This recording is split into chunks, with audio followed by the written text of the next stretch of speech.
Rajamahendravaram development point of వ్యూలో కూడా main మీ అందరికీ కూడా వివరించాలి. మీరు ప్రజలందరికీ కూడా మీరు ఎట్లాగా వారధి కింద ఉన్నారు కాబట్టి మీరందరూ కూడా ప్రచురిస్తారు కాబట్టి ఇవన్నీ కూడా మెన్షన్ చేస్తున్నాను. ముఖ్యంగా రాజమహేంద్రవరంలో ఎన్ఆర్సిడి నేషనల్ రివర్ కన్జర్వేటివ్ డైరెక్టరేట్ నుంచి 416 కోట్ల రూపాయలు శాంక్షన్ కాబోతుంది. ఇక్కడ రకరకాల కారణాల వలన కొంత పెండింగ్ అవుతుంది, కానీ ఫినాన్స్ అయితే క్లియర్ అయిపోయింది. మినిస్టర్ దగ్గర ఫైల్ ఉండింది, అది కూడా నేను రేపు ఢిల్లీ వెళ్తున్నాను. సాయంత్రం జలశక్తి మినిస్టర్ గారిని కూడా కలుస్తాను. కలిసి అది ఇమీడియట్గా శాంక్షన్ చేయించుకునే విధంగా నా అడుగులు కూడా ఉంటాయి. ఎన్ఆర్సిడి కనుక 416 కోట్లు కంప్లీట్ అయితే, శాంక్షన్ అయితే, రాజమండ్రిలో ఒక్క బొట్టు డ్రైనేజ్ వాటర్ కూడా గోదావరిలోకి వెళ్లకుండా ఉండే విధంగా మొత్తం అంతా కూడా మాస్టర్ ప్లాన్ డిజైన్ చేసి మొత్తం అంతా కూడా ప్రాజెక్ట్ రిపోర్ట్ సబ్మిట్ చేయడం జరిగింది.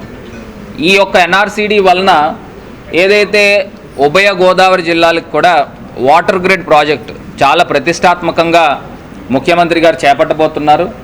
రా వాటర్ ప్రొక్యూర్మెంట్ అంతా కూడా మనకి ధవళేశ్వరం దగ్గర ప్రొక్యూర్ చేస్తాం.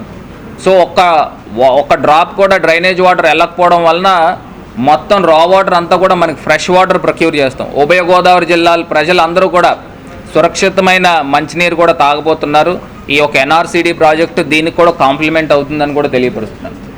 అంతేకాకుండా ఇప్పుడు నేను రేపు పీయూష్ గోయల్ గారితో కూడా, రైల్వే మినిస్టర్ గారితో మొన్న సిస్కో యాప్లో కూడా వీసీ జరిగింది. వారికి ఏదైతే రైల్వే శాఖకు సంబంధించి మొత్తం అన్ని అంశాలు కూడా మెన్షన్ చేశాను. ముఖ్యంగా ప్రధానంగా హ్యావ్లాక్ బ్రిడ్జ్ రాజమండ్రిది, అది కూడా ఫినాన్స్ క్లియర్ అయిపోయింది. ఆల్రెడీ కరస్పాండెన్స్ కూడా నాకు రావడం జరిగింది. అది బోర్డ్ మీటింగ్లో కోవిడ్ వలన ఎగ్జిక్యూటివ్ డైరెక్టర్ గారు వీళ్ళందరూ కూడా లీవ్లో ఉండడం వలన అది ఈ పాటికి శాంక్షన్ వచ్చేసి ఉండాలి. ఖచ్చితంగా అది ఫాలోఅప్ చేసి అది కూడా కంప్లీట్ చేస్తాము. దాంతోపాటు రైల్వే స్టేషన్ రోడ్ వైండింగ్ కూడా, అది కూడా ఫినాన్స్ దగ్గర ఉంది. అది కూడా కొన్ని క్వెరీస్ పడి మళ్ళీ మున్సిపల్ కార్పొరేషన్ నుంచి మళ్ళీ పంపించడం జరిగింది. మనకి గవర్నమెంట్ జూనియర్ కాలేజ్ దగ్గర నుంచి ఐఎల్టీడీ దాకా, ఐదుబళ్ళ మార్కెట్ దాకా సుమారుగా 12 అడుగుల నుంచి 25 అడుగులు వెడల్పు రోడ్ వైండింగ్ కూడా రైల్వే స్టేషన్ వైపు కూడా జరుగుతుంది. అది కూడా కంప్లీట్ చేసి సెంటర్ డివైడర్, ప్రాపర్ డివైడర్ ఇచ్చి ఒక 80 ఫీట్ రోడ్ చేయాలనేది లక్ష్యంతో మేము ముందుకు వెళ్తున్నాము.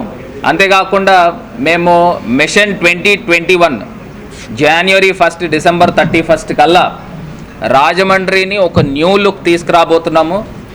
మొత్తం మీద మెయిన్ ప్రధానమైన రోడ్లు ఏదైతే ఉన్నాయో మీరు చూశారు. మోరంపూడి జంక్షన్ దగ్గర నుంచి ఈ RTC complex road centre divider తీసుకురావడం, దాంతోపాటు సెంటర్ లైటింగ్ ఆల్రెడీ ఉన్నాయి, దాన్ని ఇంకా ఆధునీకరణ చేస్తాము.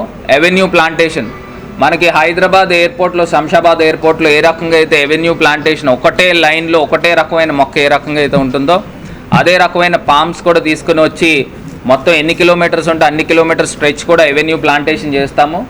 అట్లాగే Morampudi junction to RTC complex road, JN road, AV Apparao road, Tilak road, అదేవిధంగా జైల్ రోడ్డు, ఇవన్నీ కూడా ఒక న్యూ లుక్ తీసుకురాబోతున్నాము. ఇప్పుడు రాజమహేంద్రవరానికి ఒక ఇంటర్నేషనల్ సిటీ అని నేను ఏదైతే మాట్లాడతానో దానికి ఫౌండేషన్ ఈ యొక్క కొత్త సంవత్సరం నుంచి ప్రారంభం అవుతుంది. అదేవిధంగా కొత్త రోడ్స్, మరి ముఖ్యంగా చెప్పే కొత్త రోడ్స్ కూడా ఈ నేషనల్ హైవే దగ్గర నుంచి 100 ఫీట్ రోడ్, ఆవ రోడ్ ఏదైతే ఉందో ఆవ రోడ్ షెల్టన్ హోటల్ రోడ్డుకి కలుపుతున్నాము. ఈ షెల్టన్ హోటల్ రోడ్డుకి 100 ఫీట్ రోడ్డు ఫిబ్రవరి ఎండింగ్ కల్లా కంప్లీట్ అవుతుంది. దాంతోపాటు ఇక్కడ ప్యారలల్గా నేషనల్ హైవేకి ప్యారలల్గా ఒక 80 ఫీట్ రోడ్డు, ఇది కూడా మన కొత్త రోడ్డు ప్రారంభం అవుతుంది. ఆల్రెడీ ఓల్డ్ లారీ స్టాండ్ దగ్గర నుంచి మనకి అక్కడ ఏదైతే జైల్ రోడ్ ఉందో ఆ జైల్ రోడ్డుకి కలుపుతాము. మధ్యలో 2 సైట్స్ దగ్గర కోర్ట్ డిస్ప్యూట్స్ ఉన్నాయి, అవి కూడా క్లియర్ చేసుకుని అది కూడా కంప్లీట్ చేస్తాము. అంతేకాకుండా హ్యావ్లాక్ బ్రిడ్జ్ అయిన తర్వాత నేను గతంలో కూడా చాలాసార్లు చెప్పున్నాను, ముఖ్యమంత్రి గారిని 200 కోట్ల రూపాయలు స్పెషల్ గ్రాంట్ కూడా రిక్వెస్ట్ చేయడం జరిగింది. మొన్న additional secretary to the honourable chief minister Dhanunjaya Reddy garu, collector గారు, మేమందరం కూడా ఒక డిస్కషన్, ఒక 2-3 అవర్స్ డిస్కషన్ జరిగింది. అందులో ఒక 15 అంశాలపైన రాజమహేంద్రవరం డెవలప్మెంట్ పాయింట్ ఆఫ్ వ్యూలో డిస్కషన్స్ కూడా జరిగినాయి. దాంతోపాటు మొన్న ఆర్ట్స్ కాలేజ్ని కూడా పరిశీలించడం జరిగింది. ఆర్ట్స్ కాలేజ్ ఫ్రంట్ గ్రౌండ్లో సుమారుగా 8 ఎకరాల ల్యాండ్ ఉంది. దాంట్లో ఒక క్రికెట్ స్టేడియం నిర్మించాలనేది ఒక ప్రపోజల్ ఉంది. దాంతోపాటు నన్నయ్య యూనివర్సిటీ గ్రౌండ్లో కూడా ఒక 10 to 12 acres ల్యాండ్ ఉంది. దాంట్లో కూడా మొన్న గవర్నింగ్ బాడీ మీటింగ్ కూడా జరిగింది. ఆ ఎజెండాలో కూడా ఆ గ్రౌండ్ని క్రికెట్ స్టేడియంకి ఇవ్వాలని చెప్పి కూడా ఆ గవర్నింగ్ బాడీలో కూడా అప్రూవ్ అయింది. సో ఈ 2 సైట్స్లో ఒక సైట్లో క్రికెట్ స్టేడియం కట్టబోతున్నాము. అదేవిధంగా ఇక్కడ నాగుల్ చెరువు బజార్ దగ్గర ఫుట్బాల్ గ్రౌండ్ కూడా కడుతున్నాము. ఇప్పుడు దీని ఎదురుగుండా ఉన్న ల్యాండ్ను కూడా ఇప్పుడు మొన్న మినిట్స్లో కూడా ఇంక్లూడ్ చేశాము. ఏదైతే లారీ స్టాండ్, పాత లారీ స్టాండ్, దాంట్లో ఇండోర్ స్టేడియం కట్టాలని. ఇవన్నీ కూడా రాజమండ్రి త్వరలో ఒక స్పోర్ట్స్ హబ్ కాబోతుంది.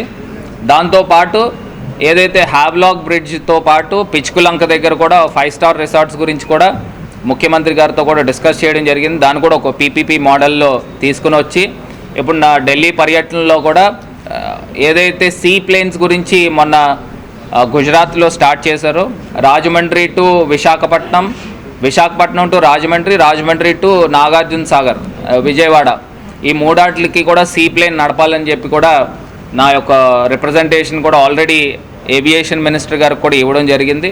ఖచ్చితంగా సీ ప్లేన్ కూడా త్వరలో రాబోతుంది. ఒక టూరిజం హబ్ కిందన, అదేవిధంగా ఒక స్పోర్ట్స్ హబ్ కిందన, దాంతోపాటు ఒక హెరిటేజ్ ట్యాగ్ని కూడా రాజమహేంద్రవరానికి తీసుకురాబోతున్నాం. అన్ని విధాలుగా కూడా ఈ యొక్క ఫౌండేషన్ స్టోన్ వేస్తున్నాము. ఖచ్చితంగా విశాఖపట్నంతో రాజమహేంద్రవరం కంపీట్ చేయబోతున్నాం రాబోయే రోజుల్లోని ఖచ్చితంగా ఘంటాపథంగా చెప్పగలుగుతాను. దాంతోపాటు మోరంపూడి ఫ్లైఓవర్ గురించి కూడా మీకు ఇంకొక అంశం కూడా చెప్పాలి. గతంలో శాంక్షన్ అయ్యి మళ్ళీ వెనక్కిపోయింది. ఇప్పుడు మొన్న నేను ఏదైతే రోడ్స్ కమిటీలో స్టాండింగ్ కమిటీ మెంబర్ కింద ఉన్నానో అది కూడా మెన్షన్ చేశాను. మొన్న కరస్పాండెన్స్ కూడా వచ్చింది. రివైజ్డ్ ఎస్టిమేషన్ మోరంపూడి జంక్షన్కి ఫ్లైఓవర్కి చేయాలని పెట్టించి, దాంట్లో కూడా గతంలో ఒక 2 ఎంట్రీలు ఉండేవి, ఇన్ అవుట్. అది ఒక 80 feet ఎంట్రీస్ ఉండేవి. దాన్ని ఒక 3 కాణాల కింద చేసి 120 feet వెడల్పు చేసాం. అంటే ఇక్కడ మోరంపూడి జంక్షన్ నుంచి అటు హైవే మీదకి వెళ్ళాలంటే 3 కాణాల్లో 40 కిందన ఒక 120 feet ఖాళీ ఉంటుంది. ఆ ఖాళీతో ముందుకు వెళ్తున్నాం. దాన్ని కూడా రివైజ్డ్ ఎస్టిమేషన్ చేసి అక్కడ కూడా ఈ 2-3 రోజుల్లో పంపిస్తాము. దాంతోపాటు ఏదైతే 5 ఫ్లైఓవర్స్ శాంక్షన్ కూడా అయ్యి ఉన్నాయి, దాన్ని కూడా రివైజ్ చేసుకుని ఔటర్ రింగ్ రోడ్ తీసుకురావాలనేది ఒక ప్రపోజల్ కూడా ఉంది. దాన్ని కూడా సర్వే చేయమని చెప్పి గవర్నమెంట్ ఆఫ్ ఇండియా నుంచి ఇక్కడ మన పీడీ నేషనల్ హైవేకి లెటర్ కూడా కరస్పాండెన్స్ వచ్చింది. ఔటర్ రింగ్ రోడ్ కూడా బిట్వీన్ రాజానగరం టు దివాన్ చెరువు మధ్యలో ఒక ఔటర్ రింగ్ రోడ్ అంటే బైపాస్ రోడ్ ప్లాన్ చేస్తూ సిటీ ట్రాఫిక్ అంతా కూడా ఎక్కడి నుంచి అయితే వైజాగ్ నుంచి ట్రాఫిక్ వస్తుందో టువర్డ్స్ ఇటు రావులపాలెం, విజయవాడ వెళ్ళాల్సిన వాళ్ళు రాజమండ్రి లాలా చెరువు మీద రాకుండా డైరెక్ట్గా బైపాస్ చేసి అక్కడ కడియప్లంక దగ్గర ల్యాండ్ చేయాలనేది ఒక ఆలోచన. సుమారుగా 19 కిలోమీటర్లు రన్నింగ్ కిలోమీటర్స్ కూడా ఉంది. దాన్ని కూడా అధ్యయనం చేసి దాని కాస్ట్ ఎఫెక్ట్ కూడా ల్యాండ్ ఎక్విజిషన్కి స్టేట్ గవర్నమెంట్ బాండ్ చేయాలి. అదేవిధంగా సెంట్రల్ గవర్నమెంట్ రోడ్డు అన్నీ కూడా కంప్లీట్ చేసి చెప్తామని ఒక ప్రిలిమినరీ డిస్కషన్లో అయింది. దాన్ని కూడా ల్యాండ్ ఎక్విజిషన్ కూడా ఒక 50% సెంట్రల్ గవర్నమెంట్ మీరు భరించాలని కూడా రిక్వెస్ట్ చేయడం జరిగింది. రాబోయే రోజుల్లో ఆ యొక్క ఔటర్ రింగ్ రోడ్ కనుక మనకి అప్రూవ్ అవ్వడం జరిగితే ఒక న్యూ సిటీ రాజమహేంద్రవరానికి డెవలప్ కాబోతుంది. మోరంపూడి జంక్షన్ దగ్గర నుంచి అటు దివాన్ చెరువు దాకా కూడా ఒక న్యూ సిటీ డెవలప్ అవుతుంది. సో అన్ని విధాలుగా కూడా రాజమహేంద్రవరాన్ని ఒక వరల్డ్ క్లాస్ సిటీ కిందన చేయాలనే ఒక ఆలోచనలతో ముందరికి వెళ్తున్నాము. భవిష్యత్తులో దేవుడి ఆశీస్సులతో, జగన్మోహన్ రెడ్డి గారి యొక్క దీవెనలతో ఖచ్చితంగా రాజమహేంద్రవరాన్ని ఒక ఇంటర్నేషనల్ సిటీ కిందన తీర్చిదిద్దుతాము. మీ అందరి యొక్క సలహాలు, సూచనలు, సహకారంతో అని కూడా నేను చెప్పగలుగుతాను.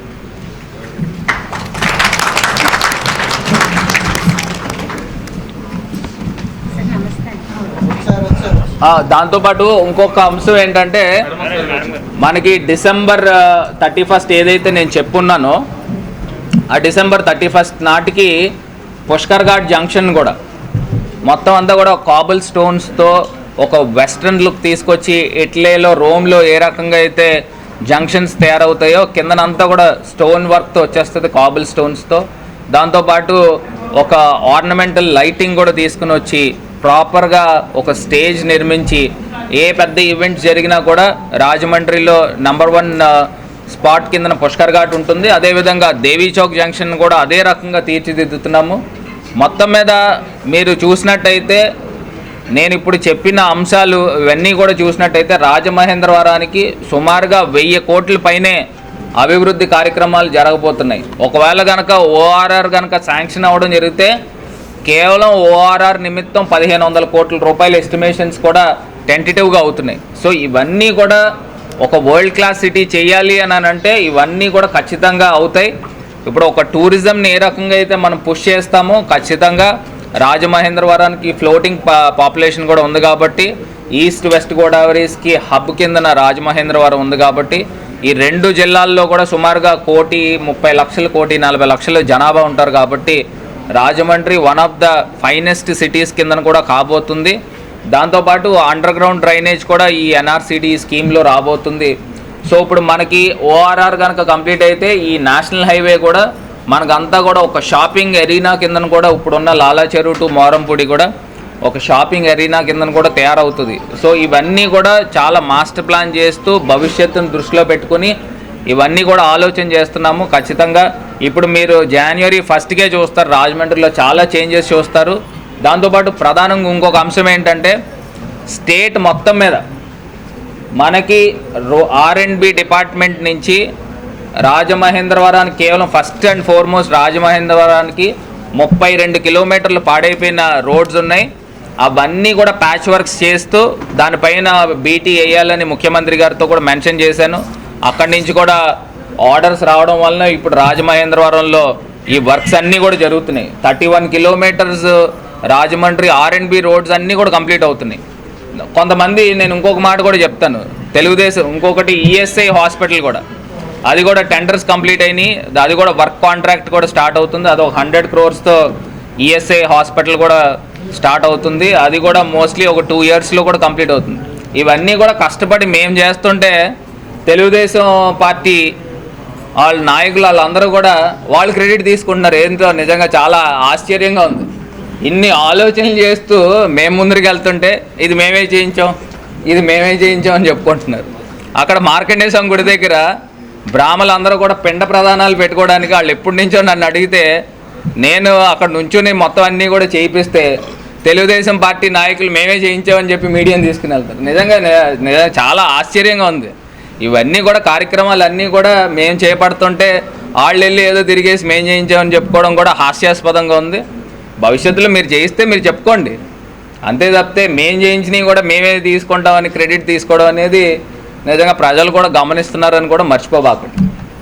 ఉదయిస్తున్న సూర్యునితో ప్రభవిస్తున్న వార్తా ప్రపంచం ఈస్ట్ న్యూస్.